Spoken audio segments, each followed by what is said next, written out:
Muy buenos días. Un saludo especial de parte de la señora Presidenta del Consejo Superior de la Judicatura, la doctora Diana Alexandra Remolina Botía, de la Vicepresidenta, la doctora Gloria Estela López Jaramillo, y de los demás magistrados de nuestra corporación. Continuamos hoy con la quinta videoconferencia del ciclo de capacitaciones en derechos humanos, denominada Derechos Humanos, Pandemia y Bloque de Constitucionalidad, donde se estudiará el concepto de bloque de constitucionalidad y la importancia de su aplicación para la protección de los derechos humanos, precisamente en esta época de pandemia. En esta oportunidad nos acompañan como formadores los doctores Carlos Milton Fonseca Ludueña, magistrado de la Sala Penal del Tribunal Superior de Santa Marta, y el doctor Andrés Hernando Luna Osorio, juez segundo penal del Circuito de Bucaramanga, capacitadores de la Escuela Judicial, quienes desde su experiencia judicial y académica en temas de derecho constitucional, entre otros, expondrán referentes normativos y jurisprudenciales nacionales e internacionales aplicables a la incorporación de los derechos humanos en nuestro ordenamiento jurídico a través del denominado bloque de constitucionalidad. Tan pronto finaliza la exposición, se dará respuesta a algunas de las preguntas que ustedes tengan a bien formular a través del chat de participación de esta conferencia. También las inquietudes técnicas sobre conexión, registro y evaluación podrán ser resueltas por nuestro personal técnico de la Escuela Judicial. Al finalizar la conferencia, en pantalla aparecerán dos códigos QR, uno para el registro de la asistencia y el otro para la evaluación del curso. Bienvenido, doctor Carlos Milton Fonseca Ludueña. Tiene usted el uso de la palabra. Un saludo especial al Consejo Superior de la Judicatura y, por supuesto, a la doctora Marilucero Novoa, directora de la Escuela Judicial Rodrigo Lara Bonilla, y a todos y todas las personas que se encuentran conectadas a esta videoconferencia. Colocar acá, compartir pantalla, para empezar mi videoconferencia.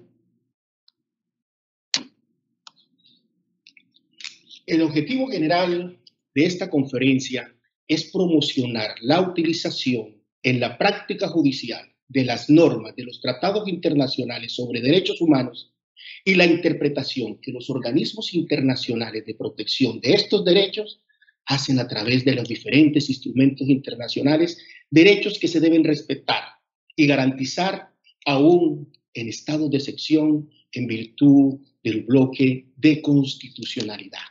Este objetivo general lo desarrollaré definiendo los fundamentos filosóficos de la obligación por parte de los estados de respetar los derechos humanos, explicando las obligaciones generales de los estados en los sistemas de protección de derechos humanos, examinando la fuerza vinculante de las normas y los estándares internacionales en el ordenamiento jurídico colombiano en virtud del bloque de constitucionalidad, y verificando el cumplimiento de las normas y los estándares internacionales, aún en estado de excepción, como lo que nos concierne esta situación de pandemia que llevó a este estado de excepción, de emergencia económica, social y ambiental. Pero para ubicar el auditorio, prima facie, debemos definir qué son los derechos humanos. Los derechos humanos son derechos inherentes a todos los seres humanos, derecho de los humanos, sin distinción alguna de raza, sexo, nacionalidad, origen étnico, religión o cualquier otra condición. Son interrelacionados, interdependientes, universales, porque son para todos los seres humanos, inalienables, indivisibles, y su protección de estos derechos están contenidas en el derecho internacional de los derechos humanos.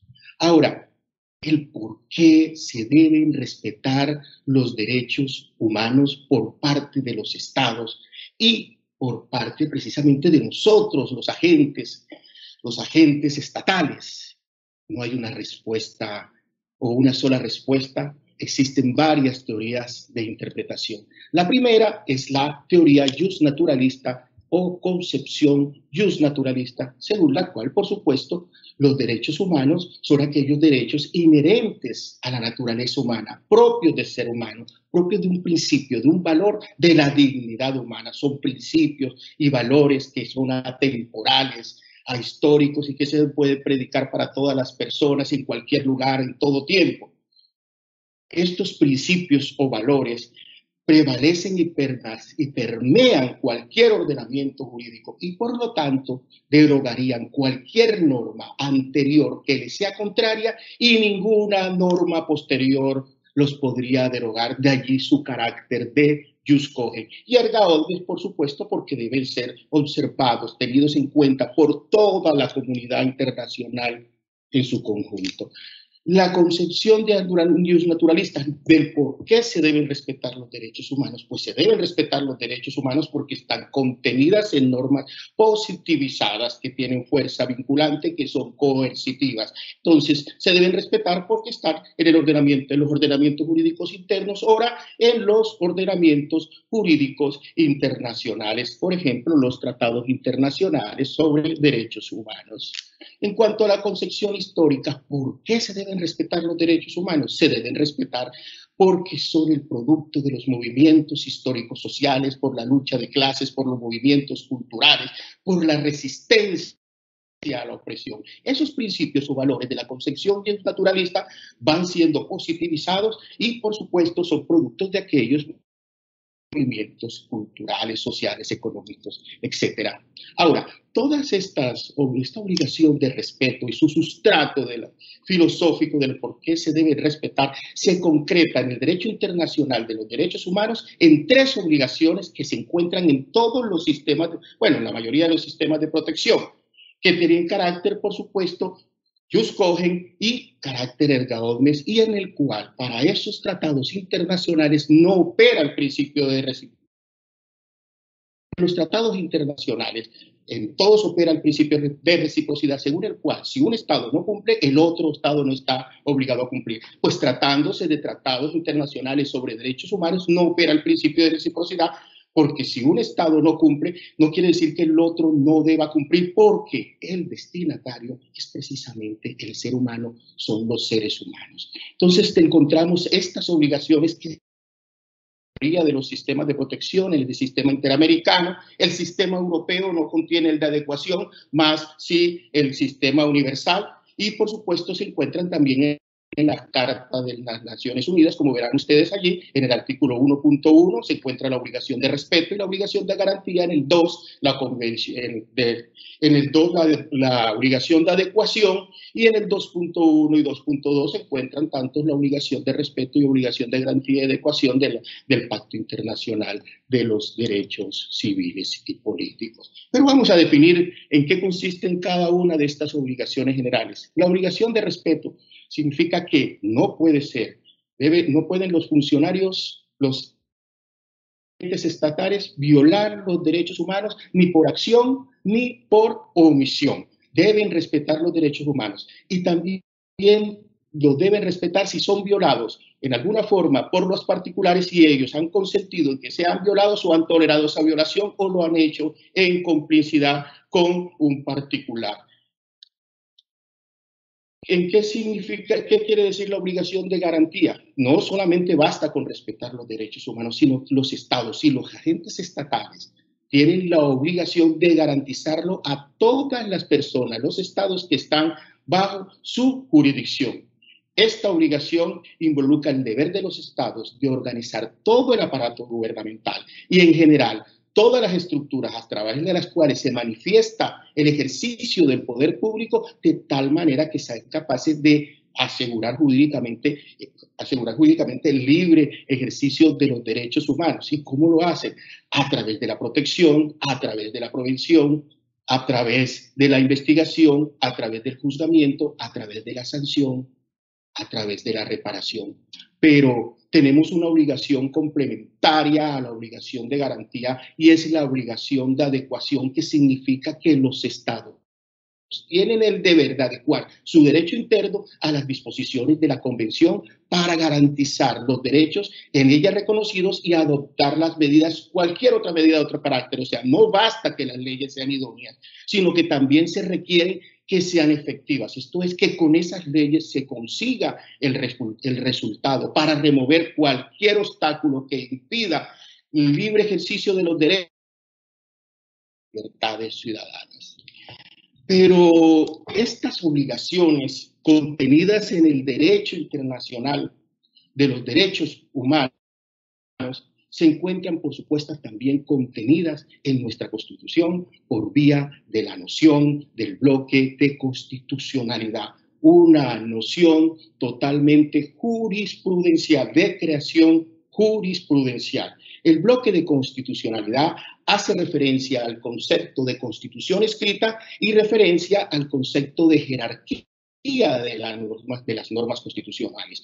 En cuanto al concepto de constitución escrita, encontramos que las normas contenidas en la Constitución, las que están escritas en la Constitución, no son todas ellas que están ahí, sino también la componen todas aquellas normas que se encuentran en los tratados internacionales ratificados por Colombia.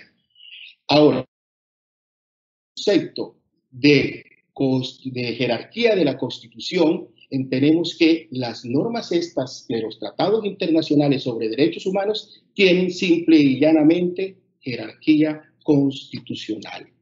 Pero bueno, ¿qué pasaba? ¿Cuáles son los antecedentes del bloque de constitucionalidad? Antes de 1991, las normas de derechos humanos no tenían ninguna aplicación judicial en Colombia y no se conocían la aplicabilidad de esas disposiciones. Algunos jueces, algunos funcionarios acudían a las a las teorías monistas y a las teorías dualistas para aplicar estas normas, según la cual la teoría dualista señala que si el asunto era de carácter nacional, para normas nacionales se aplicaban las normas nacionales. Si el asunto era de carácter internacional, se aplicaban las normas internacionales. Ahora, si acudían a las teorías monistas, había un solo cuerpo de normas y todas las normas del derecho nacional derivaban su validez de las normas de carácter internacional, esto es, de los tratados internacionales. Pero, y sobre todo específicamente sobre derechos humanos, pero a partir de 1991, pues ha perdido un poquito de vigencia esto de las teorías monistas y dualistas en cuanto a la relación del derecho internacional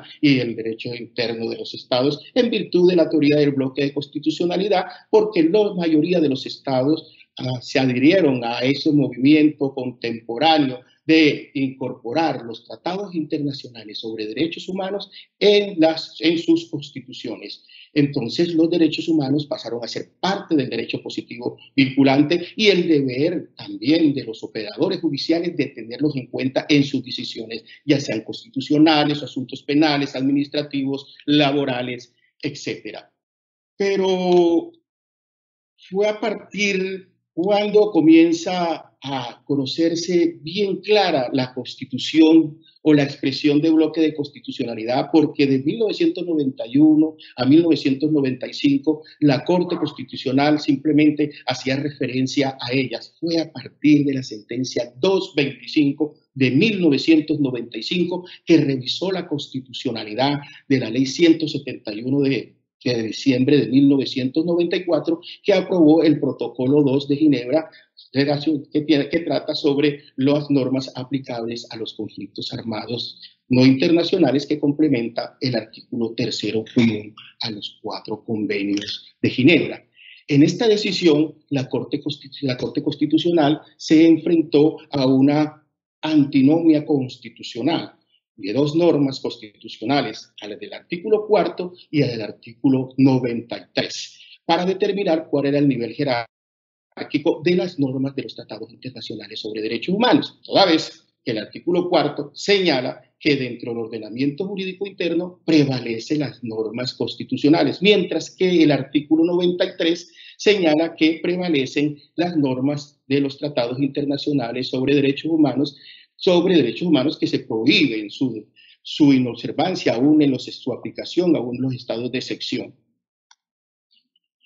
que entonces la Corte tomó una decisión salomónica. Dijo que si el artículo 93 dice que las normas sobre derechos humanos prevalecen en el ordenamiento jurídico interno, era porque tenían jerarquía constitucional. Y tenían jerarquía constitucional simple y llanamente porque pertenecían o pertenecen al bloque de constitucionalidad.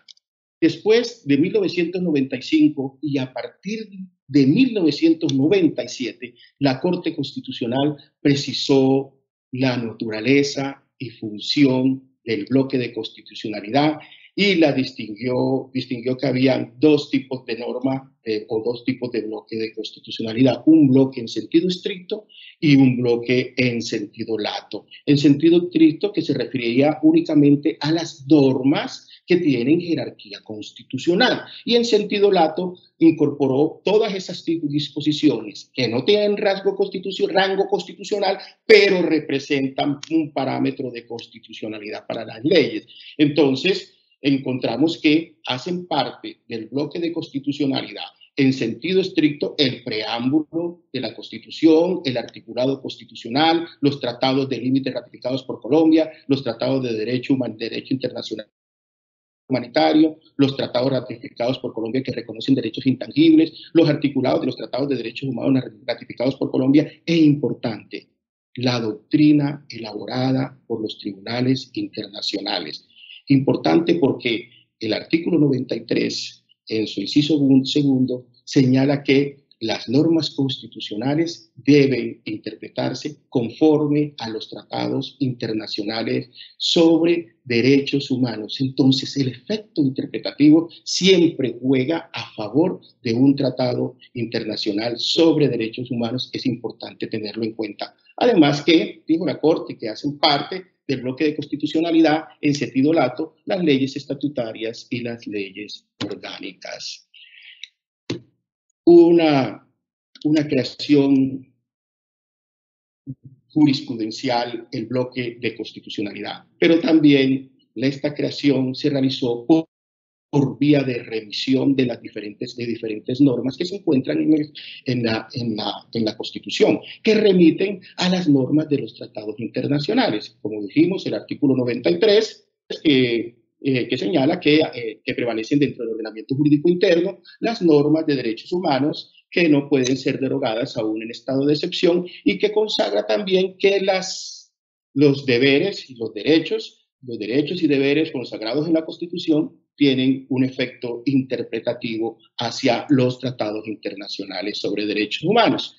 También tenemos el contenido del artículo 93, que señala que los convenios del trabajo debidamente ratificados hacen parte de la legislación interna, con todo y que podría decirse que tiene una jerarquía legal. Inexorablemente la Corte Constitucional señaló que tenían jerarquía constitucional porque no pueden haber dos clases de derechos humanos.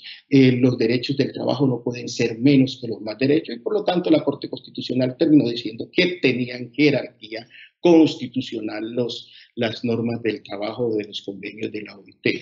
También el artículo 214, que hace relación, por supuesto, a los estados de excepción, en el que no se pueden suspender la mayoría de los derechos, a excepción de algunos derechos, que vamos a ver más adelante en los estados de excepción, y también hablan sobre los derechos inderogables, acción doctrinaria de creación de la Corte Constitucional, o derechos también denominados innominados.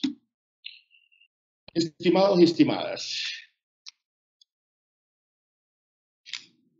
los tratados de derechos humanos y los estándares de derechos humanos, ya sean derivados de la costumbre internacional o de las decisiones de instancias internacionales de la Corte Interamericana u otros instrumentos tales como las observaciones generales, las opiniones consultivas, algunos aspectos relevantes de los informes país, de informes temáticos de la Comisión Interamericana, los dictámenes del Comité de Derechos Humanos, tienen fuerza jurídica especial en virtud del bloque de constitucionalidad. ¿El por qué tienen fuerza jurídica en virtud del bloque de constitucionalidad?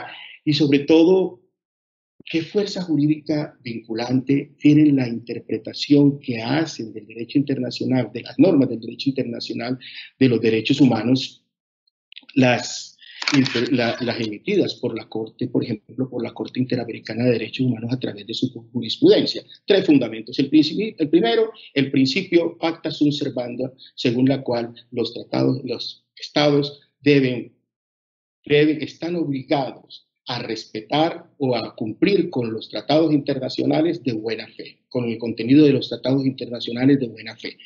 El efecto interpretativo del artículo 93.2 de la Constitución Política, que, como dijimos con antelación, señala que las normas constitucionales deben interpretarse conforme a los tratados internacionales sobre derechos humanos ratificados por Colombia. Y por último, el sistema de fuentes del derecho internacional. Esto es el que está contenido en el artículo 38 del Estatuto de la Corte Internacional de Justicia, que dentro de las fuentes del derecho precisamente señala o prescribe las decisiones de los altos tribunales internacionales, además, por supuesto, de los tratados internacionales, la costumbre, los principios generales del derecho y las decisiones de las instancias internacionales.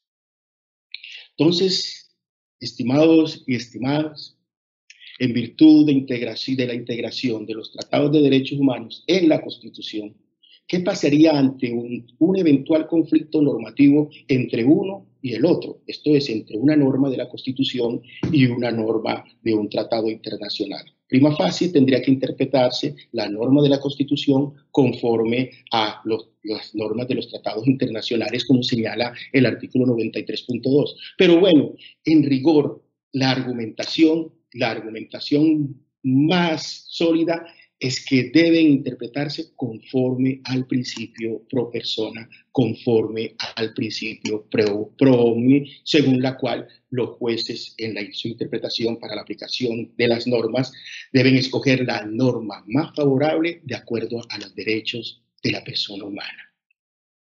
Ahora hablemos entonces de la situación de pandemia y cómo estas normas y principios del derecho internacional de los derechos humanos y obligaciones del derecho internacional de los derechos humanos deben ser respetadas y deben ser tenidas en cuenta aún en estados de excepción. La pandemia es una situación que puede afectar gravemente la plena vigencia de los derechos humanos de la población en virtud de los serios riesgos que genera para la vida, la salud y la integridad, y de contera impacta de inmediato, a mediano y a largo plazo sobre la sociedad en general y sobre todos los derechos humanos, y en especial en aquellos grupos en situación de mayor vulnerabilidad. Ahora, por supuesto, si existe un estado de pandemia, surge el deber de los estados de adoptar políticas públicas para prevenir efectivamente, eficazmente el contagio, obligación de garantía, que se realiza a través de la prevención por el conocimiento real que se tiene de una situación, de una situación que afecta los derechos humanos. Entonces debe tomar esas medidas y tener en cuenta el brindar a las poblaciones en situación de vulnerabilidad la atención integral a ellos, y además en el cumplimiento de estas obligaciones generales de los estados, ¿cómo deben actuar estos? Bueno, por supuesto que deben guiar sus actuaciones conforme a principios y obligaciones generales. Las medidas que adopten los estados en atención y contención del virus deben tener como centro el pleno respeto de los derechos humanos, obligación de respeto. También deben observar los compromisos internacionales en materia de derechos humanos que deben cumplirse de buena fe, como estas obligaciones internacionales de las que hemos hecho relación, y tomando en cuenta, por supuesto, los estándares internacionales y las normas del derecho internacional aplicable. Pero obsérvese cómo también debe cumplir con la obligación de garantía ante estas circunstancias actuales de la pandemia del COVID-19, que, como dije, constituyen una situación de riesgo real de la cual, por supuesto, tiene conocimiento los estados. Y por lo tanto, el Estado debe adoptar de forma inmediata las medidas para poder contener esta situación. Y por otro lado, tenemos que debe cumplir con la obligación de garantía, expedir normas que no sean compatibles con la convención y derogar todas aquellas normas que le sean contrarias. Estimados y estimadas, por supuesto que en tratándose de estas situaciones de vulneración de derechos humanos que afectan los derechos humanos y afectan a toda la población en general, pues los estados pueden tomar medidas como los decretar estados de excepción, estados de emergencia, como la actual en la emergencia económica, social y ambiental, y pueden suspender en virtud de estos estados algunas obligaciones contraídas y algunos derechos, pero tienen que tener en cuenta algunas circunstancias para hacerlo. Ahora, lo primero que tienen que tener en cuenta los estados es que el hecho de que puedan decretar estados de excepción significa inexorablemente que no pueden derogar o no pueden observar o no pueden limitar estos derechos que son inderogables aún en estado de excepción, como por ejemplo el derecho al reconocimiento a la personalidad jurídica, el derecho a la vida, o por ejemplo sucedió en Filipinas, que el presidente de Filipinas dijo que cualquier persona que saldría a la calle la mataba. Por supuesto, una norma totalmente inconvencional. El derecho a la integridad personal, el derecho a la prohibición de la esclavitud y servidumbre, el principio de legalidad y de retroactividad, el de libertad de conciencia y religión, el de protección a la familia, el derecho al nombre, derecho al niño, derecho a la nacionalidad, derechos políticos, derecho a las garantías judiciales indispensables para la protección de estos derechos.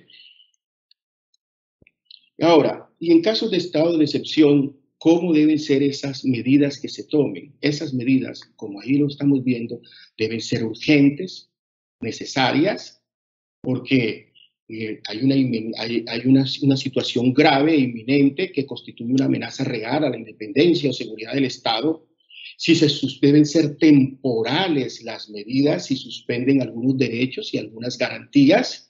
Y estas disposiciones deben ser proporcionales. Por supuesto, la decisión de matar a las personas que salgan a la calle en el aislamiento social es totalmente desproporcionales y otras más que podríamos dar cuenta que son desproporcionales. Y por supuesto, las disposiciones no deben ser incompatibles con las demás obligaciones del derecho internacional de las cuales hemos hablado con anterioridad y que no entrañen discriminación fundada con motivos del color, sexo, idioma, religión, etc. En caso de establecerse el estado de excepción, así ninguna medida de excepción sea en sí misma o por sus efectos discriminatorios en contra del derecho internacional. Abstenerse, importantísimo, suspender procedimientos judiciales idóneos para garantizar la plenitud de los ejercicios de los derechos y libertades. Acordémonos que la Corte Suprema de Justicia, es una crítica constructiva, suspendió todos los términos y reversó esta decisión.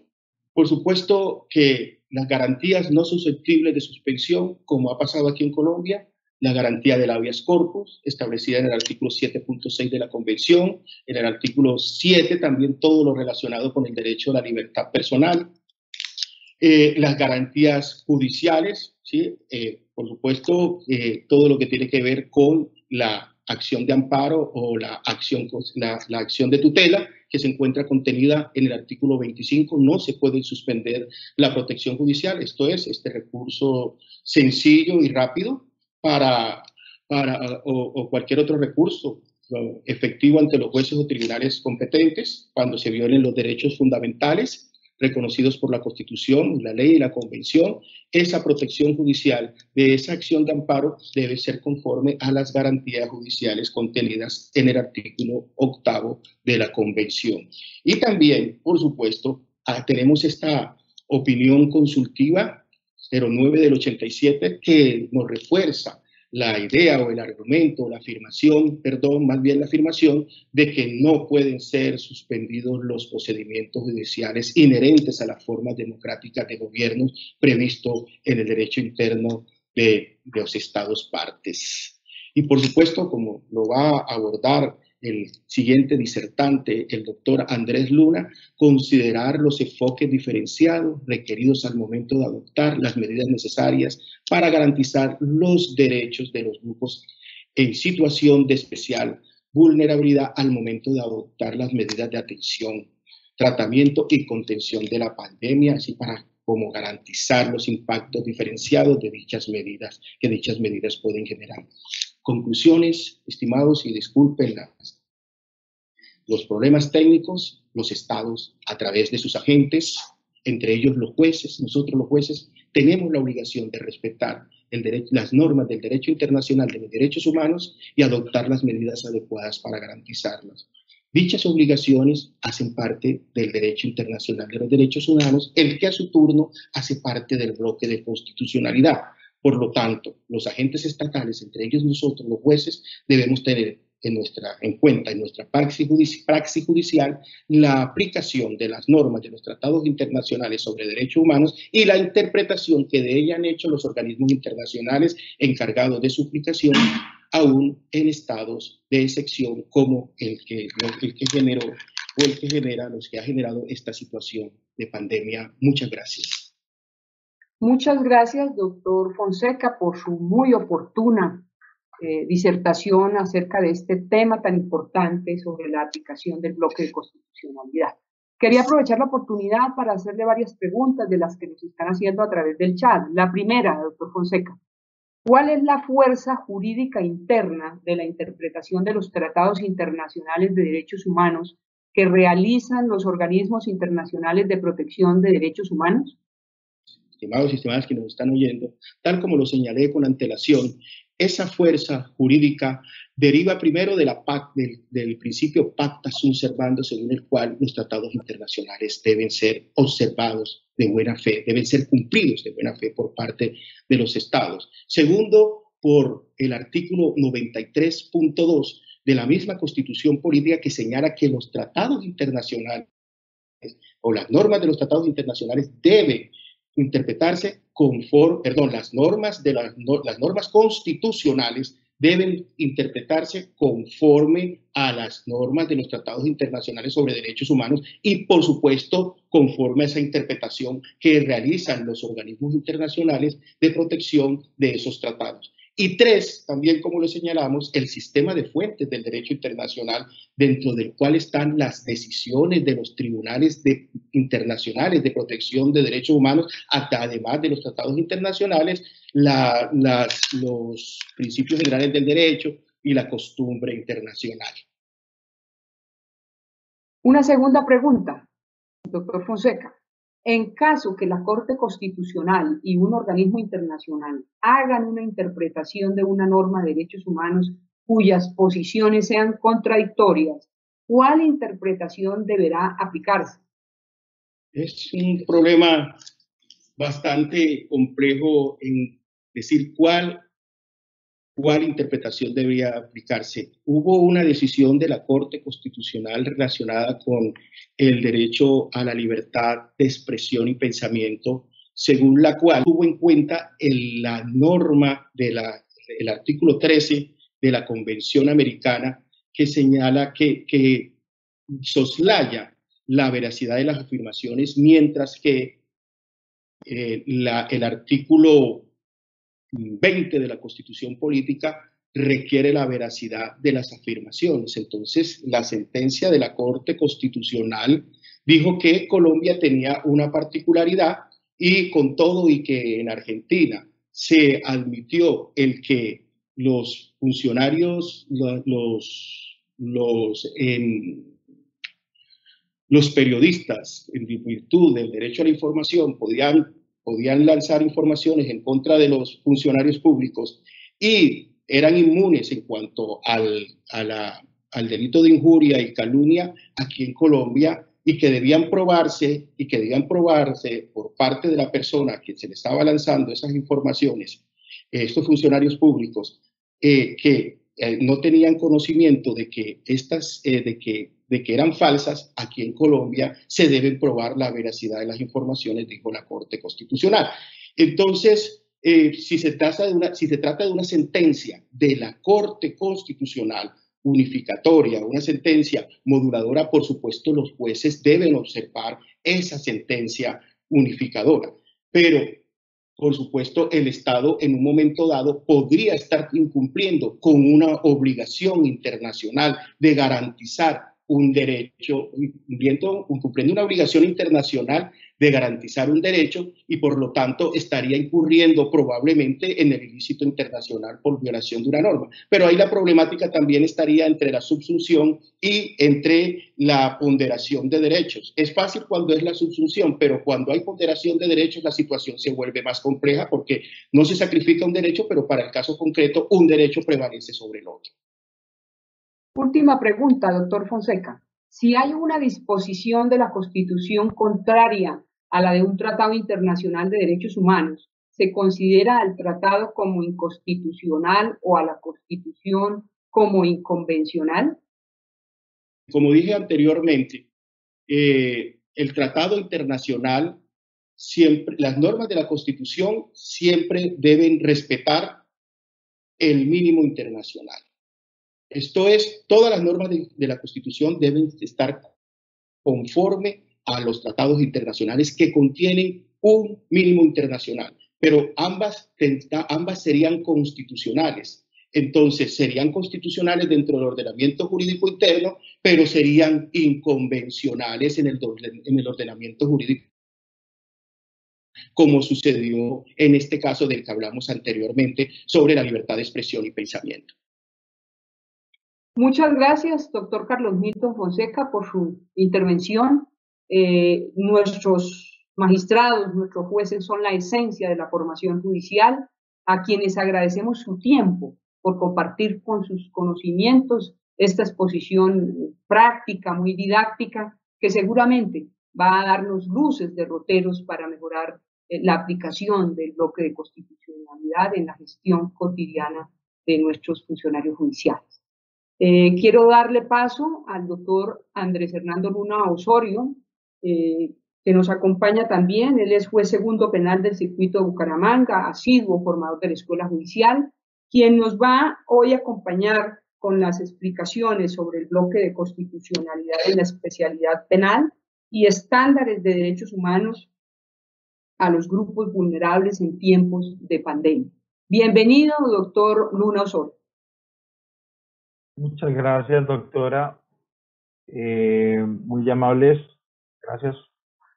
Primero que todo, agradecer al Consejo Superior de la Judicatura, a la doctora Marilucero Novoa, como directora de la Escuela Judicial Rodrigo Lara Bonilla, por la apertura de estos escenarios que, reitero una vez más, son esenciales para la comunicación, el diálogo y los puntos de vista de la judicatura acerca de temas sensibles y de actualidad. Agradezco también al doctor Carlos Milton Fonseca Lidueña por haber hecho esa inmejorable presentación acerca del bloque de constitucionalidad y los elementos necesarios que me abren paso para hablar de un tema más concreto, tal vez menos extenso, como es la generación de los estándares de derechos humanos, grupos vulnerables dentro de la situación de pandemia. El tema que vamos a abordar es el de creación de algunos estándares de derechos humanos, principalmente por la Comisión Interamericana de Derechos Humanos, la Corte Interamericana de Derechos Humanos, a la cual también han seguido y empalman concretamente decisiones y declaraciones de los comités del Sistema Internacional de Derechos Humanos sobre mínimos lineamientos, estándares mínimos de cumplimiento por parte de los estados de garantía de derechos humanos a grupos vulnerables, a grupos o a población de especial consideración, de especial importancia histórica, porque están expuestos a discriminaciones sistemáticas por los contextos de problemática social latinoamericana, inclusive mundial, y de cara específicamente a la situación de pandemia. Entonces se han creado estos estándares, creo que es un tema actual, novedoso, porque se considera de alguna forma sofisticado en el punto de vista no solo del tratamiento o abordaje normal de los grupos especiales por su vulnerabilidad, sino de manera concreta cómo se tiene que responder para proteger y combatir cualquier acto de discriminación en contra de estos grupos. En consecuencia, son interpretaciones creadas por organismos internacionales, como lo explicaba el doctor Fonseca Lidueña, hacen parte del bloque de constitucionalidad, apartándonos un poco de la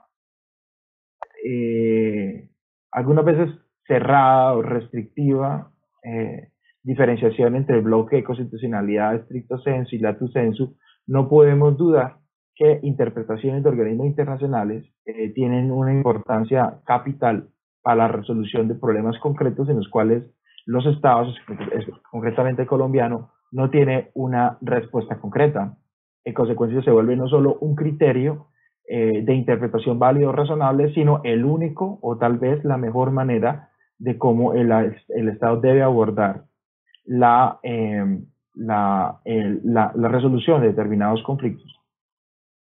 Entonces, estos estándares dinamizan lo que ya conocemos y está plasmado en los diversos convenios como el Pacto Internacional de Derechos Civiles y Políticos, el Pacto de San José, la Convención contra todas las formas de discriminación o todas las formas de violencia contra la mujer o la Convención contra la tortura, y lo dinamizan, lo actualizan, y aunque no tienen pretensión de ser observaciones generales, no se duda que en el día de hoy y en este momento su aplicación se hace indispensable.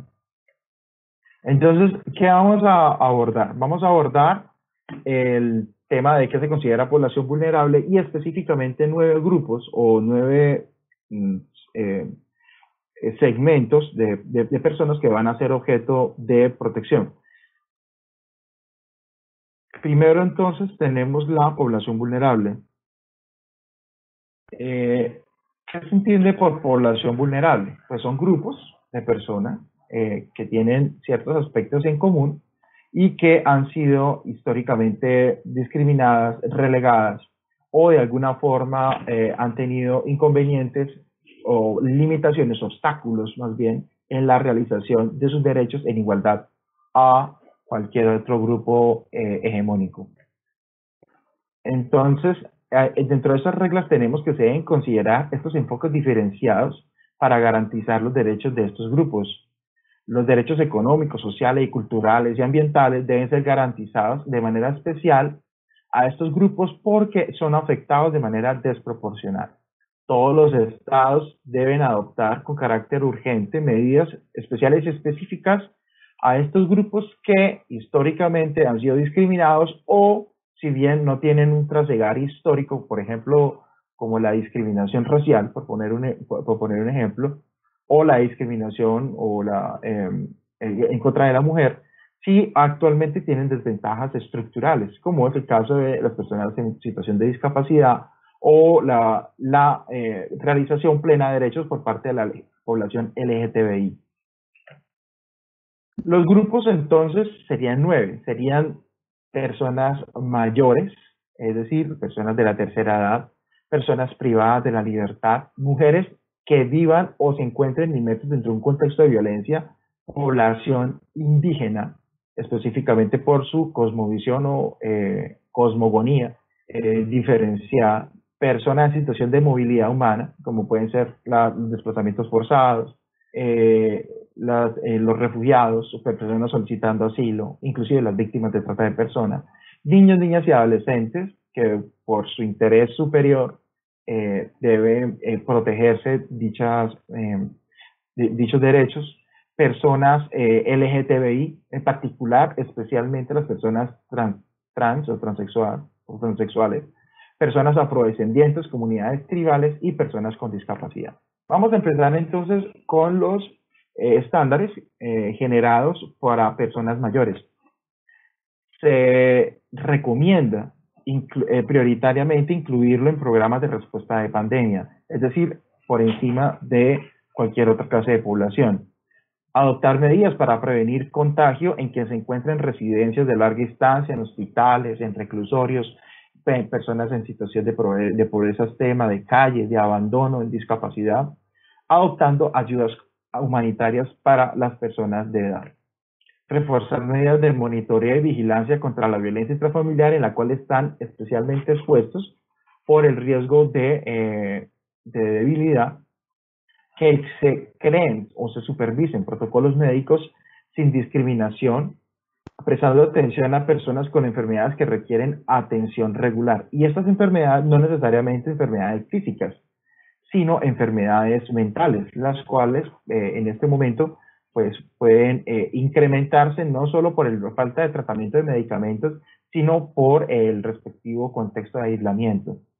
Considerar las conexiones de personas mayores con sus familiares, facilitando y generando medios alternativos de contacto familiar, como inclusive puede ser el subsidio del Wi-Fi y del Internet, o creación de algunos medios o de otros medios diferentes para que no se deslinde o se desdibuje la comunicación con sus familiares. Vamos a hablar del segundo grupo especialmente protegido, personas privadas de la libertad. Aquí quiero hacer un énfasis importante, y es que precisamente en esta situación de pandemia, las personas privadas de la libertad deben tener aún más, no solo su protección como personas de relación especial de sujeción con el Estado y la responsabilidad por la falla del Estado. Eso es un problema, digamos, de índole contencioso administrativo. Yo digo, es por la especial consideración de personas que se encuentran aisladas, recluidas, confinadas en una situación dramática que empeora cada vez más. Recordemos que al día de ayer Colombia está entre los 25 estados de todo el mundo con mayor casos de pandemia, y dentro de los 25 casos de todo el mundo con mayor número de fallecidos. Obviamente no quiero alarmar, ¿sí? Pero pues también fueron mayor la cantidad de recuperados el día de ayer en Colombia, pero ello no deja de preocupar que la población privada de libertad, que es el caso de Villavicencio, en el cual ya la Corte Constitucional ha tomado algunas medidas específicas, pues se genera un escenario perfecto y propicio para que precisamente la propagación de este virus afecte a esta población que se encuentra restringida a toda su libertad de locomoción. Por ello es un grupo de especial protección. Y no, ojo con esto, yo no estoy diciendo acá que las personas privadas de la libertad deben ser consentidas, acuchichadas, amadas por toda la población. No, yo estoy diciendo es que en la estricta aplicación de los estándares de derechos humanos, por ser un grupo vulnerable, por la situación en la que de encerramiento en la cual se encuentran y de aislamiento de muchos de sus derechos, precisamente deben ser objeto de medidas más eficaces que palien este riesgo extraordinario que sufren. Por ello, entonces, se crean estándares para que se enfrente al hacinamiento y la reevaluación de la prisión preventiva para personas mayores, mujeres embarazadas o con lactantes. Especial atención a la idoneidad de las medidas sanitarias y servicios de salud en los lugares de reclusión. Garantía del agua, del jabón, el mínimo líquido, el fluido de agua mínimo necesario, como se ha adoptado algunas medidas por la Corte Constitucional para algunos centros de reclusión. En casos de personas en situación de riesgo en contexto de pandemia, se evalúe, ojo con esto, solicitudes de beneficios carcelarios y medidas alternativas a la pena de prisión, y que se haga evaluaciones más exigentes solo a casos de graves violaciones de derechos humanos o a delitos de lesa humanidad. Obviamente esto siempre deja un margen de discrecionalidad en los estados acerca de qué delitos va a restringir o no por algunos criterios objetivos. Yo creo que ya ha sido suficientemente criticado el decreto emitido por el Ministerio de Justicia, o por iniciativa del Ministerio de Justicia. La misma Ministra de Justicia hace 2 semanas, o la semana pasada, hacía también una autocrítica que no generó los efectos esperados, y esto fue por una sencilla razón, porque no se sabe cuál fue el criterio rasero para aislar tantos delitos, o solo por la naturaleza objetiva de la calificación jurídica de la condena o de la acusación o imputación proferida para restringir solo y por esta nomen juris de la conducta punible o del tipo penal, la restricción de una medida que no es nada exótica ni extraordinaria en el sistema carcelario, cuál es la prisión domiciliaria. En Colombia sobran las prisiones domiciliarias, es decir, la cantidad de prisiones domiciliarias o motivos que existen son múltiples. En consecuencia, esta medida creada de manera transitoria por el gobierno, aunque tenía una inicial o un fundamento plausible, realmente al limitarlo de esta manera con estos delitos o este listado de números clausus, pues hecho toda la borda en realidad. Y no cumple el estándar mínimo, el cual llama la atención es a la especial exigencia, es para los casos de graves violaciones a derechos humanos. Observen que el decreto en mención no contempla requisitos subjetivos acerca de la necesidad o no en el respectivo caso, sino es requisitos objetivos, pero cuando se utilizan los requisitos objetivos para limitar de manera desproporcionada el acceso a estas medidas mínimas de evaluación de medidas alternativas, lo que se hace es vulnerar de alguna manera la expectativa del acceso a la administración de justicia en esta situación concreta. Reducir niveles de sobrepoblación y disponer de medidas alternativas para la privación de la libertad, como son las no privativas de la libertad. Adecuar condiciones de alimentación, salud, saneamientos propicios. Establecer protocolos para garantía de seguridad y el orden para prevenir actos de violencia. Recordemos, inclusive hace poco salió un documental en la revista Semana muy interesante acerca de los fallecidos en la cárcel Modelo, la forma como fallecieron las personas reclusas. Yo entiendo que la situación de estrés y de control de los miembros del INPEC al momento de realizar esta clase de acciones para evitar un amotinamiento y evasiones masivas, pues hayan sido difíciles de adoptar, ¿cierto? Digamos, nosotros no tenemos una ley del uso de la fuerza, como México hace poco adoptó una ley de reglamentar cómo es el uso de la fuerza. Debemos pensar en que debe existir nosotros nos gusta la ley positiva, pues cumplámoslo, y de manera concreta, ¿cómo sería la adopción de medidas para el uso de la fuerza en esas respectivas situaciones? Pero observen, es muy importante entonces crear protocolos porque los actos de violencia, amotinamiento, pues van a suceder. Creo que Raúl Zaffaroni, hace 1 o 2 semanas, emitió una conferencia en la Corte Interamericana de Derechos Humanos, en la cual hacía énfasis precisamente en esto y decía, ¿qué cree usted que van a hacer? Prisiones sobrepobladas, sin cantidad de personas que puedan vigilar de manera efectiva a todos los reclusos, reclusos que están estresados, que solicitan estas peticiones, que mandan dentro de sus mismos pabellones o reclusorios porque se desborda la capacidad de respuesta por parte de las autoridades penitenciarias, pues se van a generar actos de violencia. Pero debe, con todo y eso, o sea, eso es previsible, por eso inclusive existen las medidas incontinencias de los códigos penitenciarios de todo el mundo, no solo en el de Colombia. Son medidas para, no necesariamente disciplinarias, sino para paliar o sofocar brotes de inseguridad o de violencia. Los actos de violencia se van a generar, por supuesto, pero deben existir protocolos para mejorar la forma de reacción frente a los mismos. Pero, es decir, habrán responsabilidades, existirán necesariamente investigaciones sobre esos hechos, pero un caso de 23 fallecidos, ¿sí? En ese brote de violencia, creo que fueron más, no tengo el número exacto, pues es un número alarmante, ¿no? Es un número realmente penoso y lastimosamente no se ha esclarecido suficientemente los hechos. Y lo que aparece por los medios de comunicación es que existieron ciertos excesos como desnudar a personas y dejarlos al aire libre y empujarlos de una manera, bueno, no sé. Y al parecer la forma de la trayectoria de los proyectiles. Bueno, hay que ver cómo se termina logrando una verdad acerca de esos hechos tan lamentables. Toda medida entonces que limite también el contacto debe ser por un estricto juicio de proporcionalidad.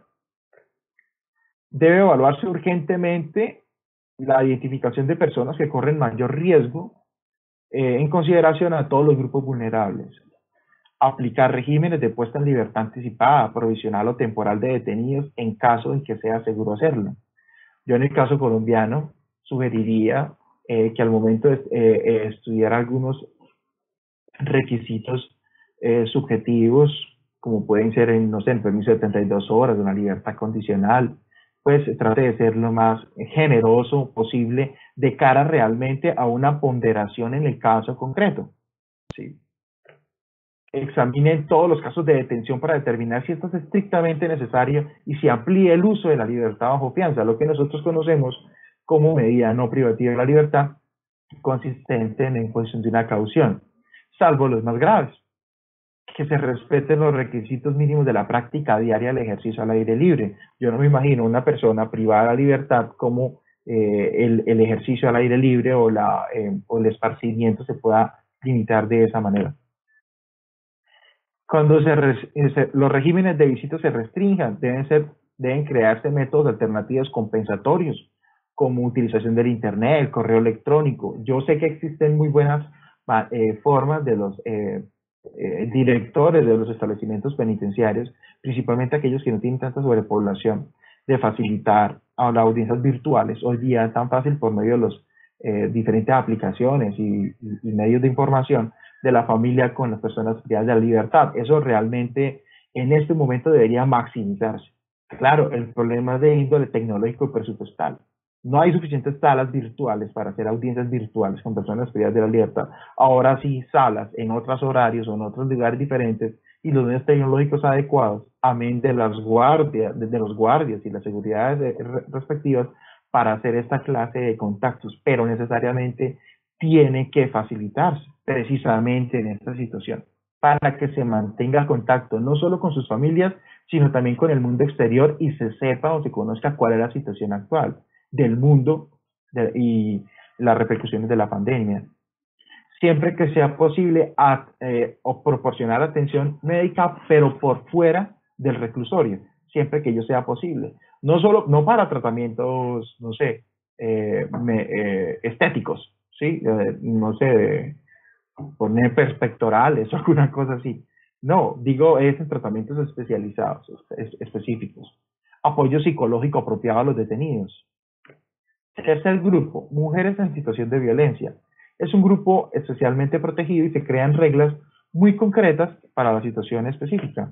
Incorporar perspectiva de género a partir de un enfoque interseccional de todas las respuestas del Estado.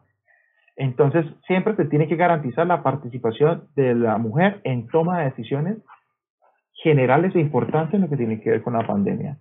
Reformular mecanismos tradicionales de respuesta adoptando canales alternativos de comunicación para las denuncias y las órdenes de protección, que ya se supla no solamente la presencia directa y reclamar un ficho y hacer fila y llenar unos formatos, sino crear medios o puentes de comunicación mucho más eficientes, ágiles. El deber del Estado de la diligencia estricta respeto de los derechos de las mujeres por una vida libre de violencia, de cualquier clase de violencia, de dependencia económica, de violencia física, de violencia moral, de opresión, de cualquier clase de violencia. Es esencial que los funcionarios encargados de hacer cumplir la ley respondan a los casos de violencia doméstica, por ejemplo, que los teléfonos funcionen, que las líneas de atención sean eficaces, que sean gratuitas, y que se cree y que se cuente con recursos jurídicos efectivos, es decir, que no se discrimine a que sean solo problemas o líos de familia o dentro del ámbito de lo privado, o que no tenga una repercusión efectiva en lo que tiene que ver con el ámbito de lo público. Se debe prestar especial atención al agravamiento de la violencia que superpone la violencia doméstica. Es decir, nosotros no podemos negar que la situación de aislamiento genera precisamente mayores casos de violencia intrafamiliar. ¿Por qué? Porque pues, existen familias desestructuradas o con problemas funcionales o de fondo, problemas no resueltos, discusiones continuas, falta de superación de conflictos por medios psicológicos y en consecuencia el aislamiento, la obligación o la sujeción forzada de mantener a personas, aunque viven en el mismo núcleo familiar, de manera obligada, tal vez por falta de recursos económicos, pedir a otro lugar, pues eso generalmente tendría que desembocar lastimosamente en esta clase de violencias. Acceso confidencial de mujeres e información a servicios relacionados con salud sexual, reproductiva, por ejemplo, métodos anticonceptivos modernos, servicio de aborto y servicios posaborto seguro, inclusive la creación o realización de procedimientos de acceso fácil como son recetas médicas en línea o obtención de medicamentos abortivos sin necesidad de prescripción o de atención médica, por lo menos en lo que tiene que ver con los primeros meses del embarazo. Dar prioridad incluso en zonas rurales a la disponibilidad de casas de acogida segura, líneas telefónicas, servicios remotos de psicológicos por medio de teléfono o de llamada telefónica. Abordar problemas de salud mental, específicamente los problemas de depresión. Una atención diferenciada a las mujeres profesionales de la salud. Deben ser proveídas de insumos y instrumentos que protegen su integridad e inclusive respecto de las mujeres que están en el servicio de salud, la disponibilidad de continuidad de servicios de salud sexual, incrementando medidas de educación sexual. Población indígena. Cuarto grupo. La población indígena pues es una población especialmente vulnerable. Solo observemos, no quiero decir que todo el Amazonas es una población indígena, pero pues sí podemos señalar que pues, Puerto Nariño y Leticia han sido seriamente afectados, principalmente Leticia, por el COVID-19. Medidas especiales frente a la población ancestral, como es proporcionar información sobre esta pandemia en el idioma tradicional con facilitadores culturales, respetar que no haya contacto del pueblo que esté debidamente aislado, que estos colectivos tienen derecho a recibir una atención de salud con pertinencia cultural que tome en cuenta sus medicinas tradicionales si fuese el caso, abstenerse de iniciar iniciativas legislativas donde sea necesaria una consulta previa, ya que en este momento no se puede ejercer de manera libre e informada. Quinto grupo, personas en situación de movilidad humana. Estoy hablando del caso de migrantes, refugiados, apátridas, desplazados internos, solicitantes de asilo y víctimas de trata de personas. Evitar riesgo de contaminación con detenciones, migraciones, deportaciones colectivas, devolución sin condiciones sanitarias, revisar el uso de detención de migrantes por delitos de migración, suspensión temporal de deportaciones o devoluciones forzadas, abstenerse de intimidar a las personas en situación de movilidad, con represión cerca a hospitales o intercambio de información con los hospitales o lugares de albergue para obtener de esa manera un entrampamiento y información para deportaciones. Garantizar el derecho de regreso a los estados, combatir xenofobia impulsando acciones de sensibilización, incluir expresamente a las personas en situación de movilidad en acciones de recuperación económica, es decir, no solo para los nacionales, sino también para población migrante. Sexto grupo, niños, niñas y adolescentes, un grupo supremamente importante y específicamente en esta situación porque se trata de reforzar la protección de los niños, niñas y adolescentes implementando medidas que consideren sus específicas particularidades, necesidades y derechos. La educación, específicamente, se debe permitir que los niños continúen con el acceso a la educación. Niño, niña, adolescente con algún tipo de discapacidad también debe tener el mismo acceso a la educación. Pero eso no quiere decir que se trate de relevar la seriedad o la importancia de los medios de educación solo por medios virtuales o remotos. Debe de todas formas existir esa tutoría, esa enseñanza del maestro al menor, principalmente en lo que tiene que ver con los grados preescolares o los primeros grados de educación. Adoptar medidas de prevención de abuso de la violencia intrafamiliar contra los menores, especial atención a los menores que viven en la calle, en zonas rurales, quienes también de alguna forma deben ser educados, y se recomienda el uso de medios de comunicación digitales para estos menores. Asistir a educación informal, explorar soluciones alternativas y creativas para que los niños disfruten de su derecho al descanso, al ocio, a la recreación, actividades culturales y artísticas, no a punta de telenovelas, ¿sí? Es decir, crear por medio de los canales institucionales o privados formas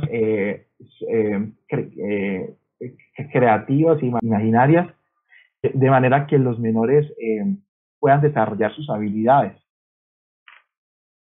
Que el aprendizaje en línea no puede exacerbar las desigualdades ni reemplazar tampoco la interacción alumno-maestro y que los menores reciban alimentos nutritivos. Eso es muy importante para aquellos menores que reciban su alimento o su alimentación en los colegios públicos. Servicios básicos de protección infantil como esenciales deben seguir funcionando e inclusive aquellas visitas a domicilio cuando se trata de tutores, de cuidadores, como lo vemos comúnmente en acciones de tutela. Liberar a los niños de todas formas de detención o encierro. Obsérvese cómo el Consejo de la Judicatura, creo que de manera tardía, no desarrolló de manera muy amplia y concreta, pero aunque el Consejo ya es consciente de ello, lo que tiene que ver con la justicia de adolescentes.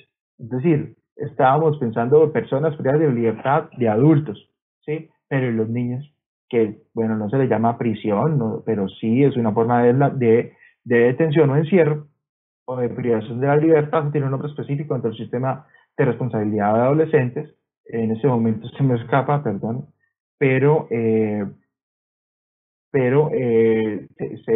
llama a la liberación, es decir, a la apertura de otros medios diferentes precisamente en esta época. Brindar oportunidad para que los niños sean escuchados en toma de decisiones precisamente sobre la pandemia. Es decir, es importante escuchar a los niños, no suplir o creer que porque somos mayores sabemos lo que el menor piensa y que es lo mejor para él. Hay que escuchar a los menores para sorprendernos gratamente acerca de las medidas tan extraordinarias que ellos mismos pueden pensar para sí mismos. Prevenir el arresto y detención de niños por violar directrices del COVID. Séptimo grupo, personas LGTBI, especialmente personas trans. La inclusión de las personas LGTBI en formulación de asistencia social, en eventuales medidas de reactivación económica, fortalecer protocolos de atención en salud y denuncias que tomen en cuenta los prejuicios que sufren las poblaciones LGTBI, su discriminación y la violencia en los hogares, ya que se reconoce que la población LGTBI, por medio de los expertos que se reunieron hace menos de un mes, para ello el contexto de cuarentena pues genera mayores recriminaciones, rechazos a personas LGTBI y son mayormente expuestos a esta clase de discriminación dentro de los procesos hogares. Se debe respetar la identidad de género en el ámbito hospitalario, evitar esas clases de preguntas de cuál es su sexo, usted es varón o es hembra, pero bueno, diga, defínese, ese tipo de temas, ¿no? ¿Cierto? Combate contra la homofobia, la transfobia, la discriminación por orientación sexual. Se sabe que las personas LGBTI representan un porcentaje significativo dentro de la totalidad de personas que viven con VIH y por ello son población más vulnerable por esta enfermedad a los efectos del virus que genera el COVID-19.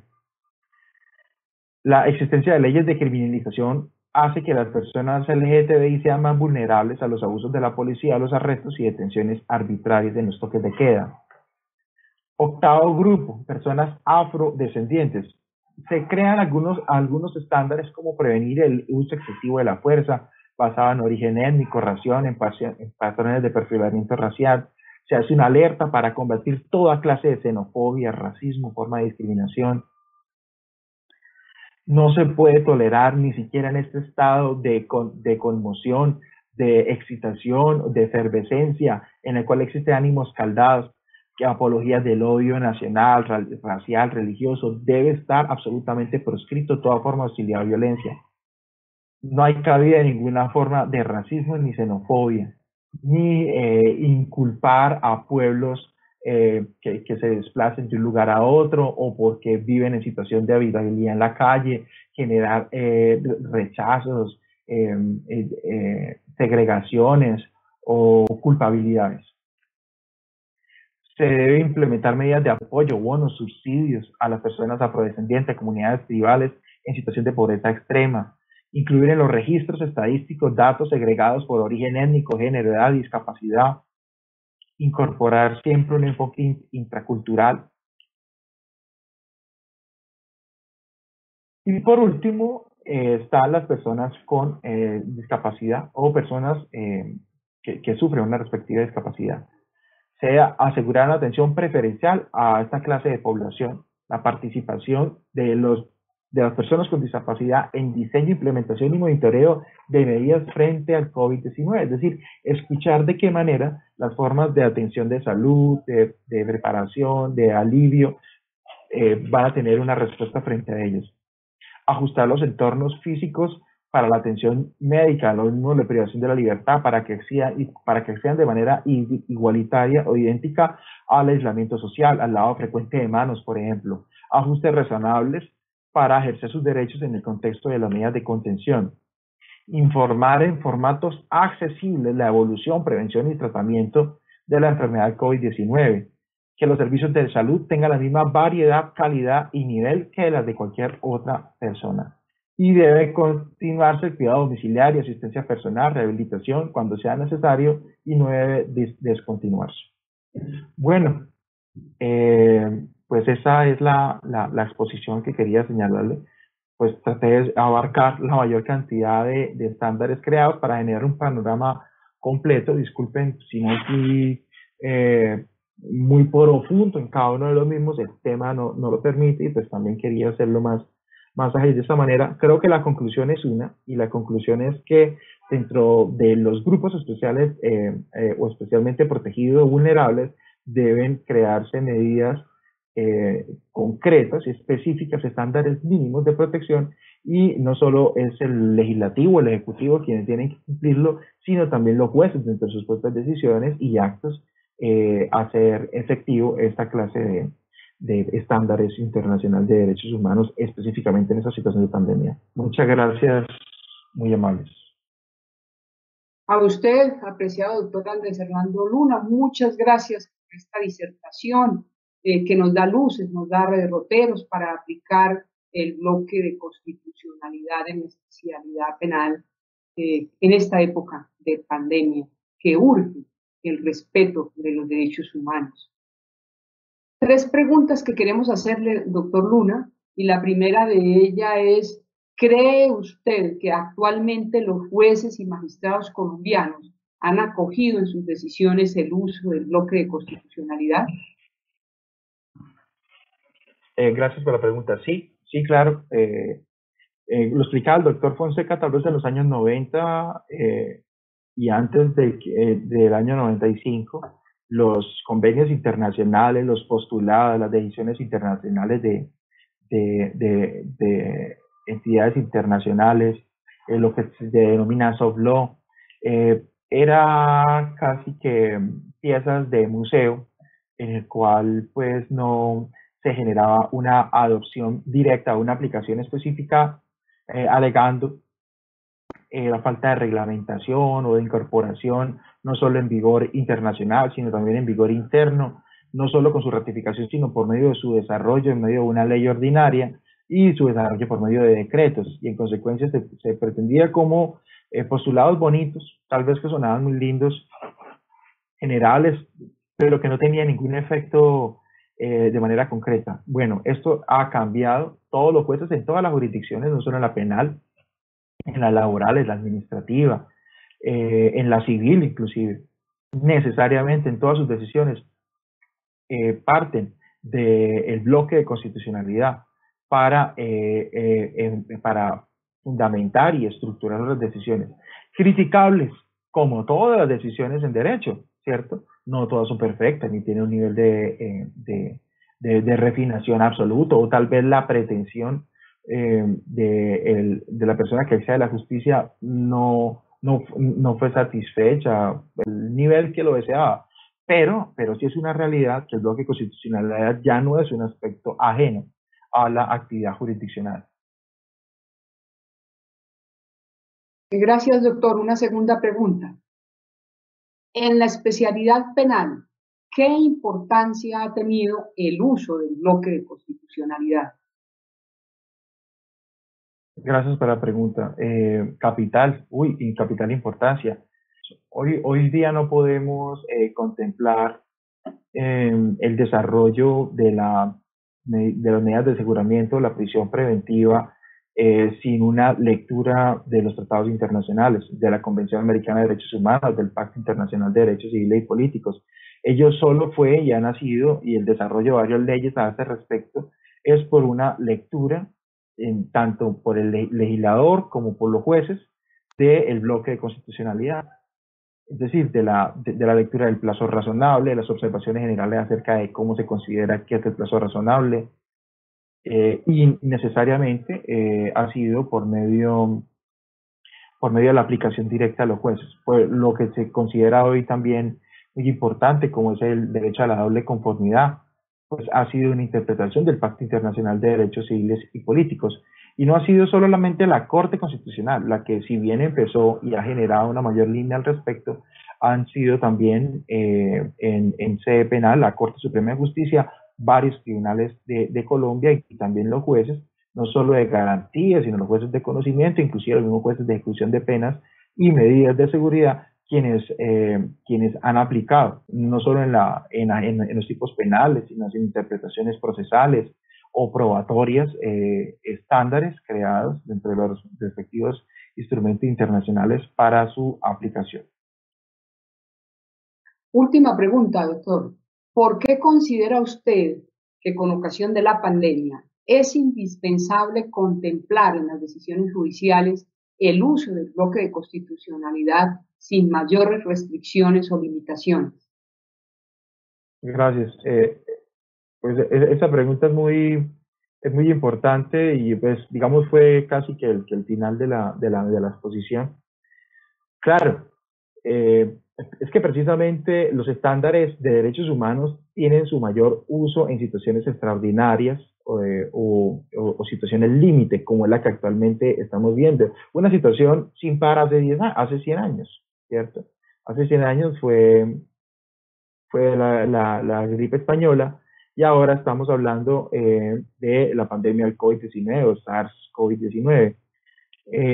Pues en esas situaciones especiales donde se generan actos necesariamente de discriminación, de intolerancia, del desespero, de violencia, de odio, pues precisamente no solo para los estados, sino también para los particulares debe establecerse el cumplimiento mínimo de unos estándares como los que explicamos el día de hoy y la protección especial o prioritaria, preferente a los respectivos grupos vulnerables o grupos de especial protección, quienes lastimosamente son los que están más expuestos a la clase de consecuencias, a las consecuencias devastadoras, ¿sí?, que puede conllevar los efectos de esta pandemia, efectos sociales, económicos, aparte también de la salubridad.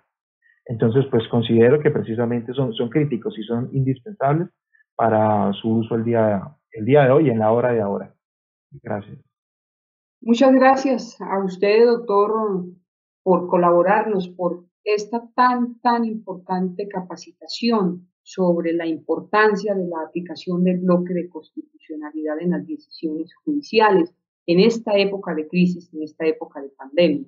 A usted, doctor Andrés Hernando Luna, muchas gracias. Por supuesto, al doctor Carlos Milton Fonseca por sus muy importantes disertaciones en el día de hoy con este tema tan importante. A las 633 personas que se conectaron a esta conferencia virtual y, por supuesto, al grupo de apoyo de nuestra Escuela Judicial, muchas gracias. Finalmente, quiero terminar con una frase del activista sudafricano Nelson Mandela, que dice, apropiada para la conferencia de hoy: privar a las personas de sus derechos humanos es poner en tela de juicio su propia humanidad. Una feliz tarde. Muchas gracias para todos ustedes.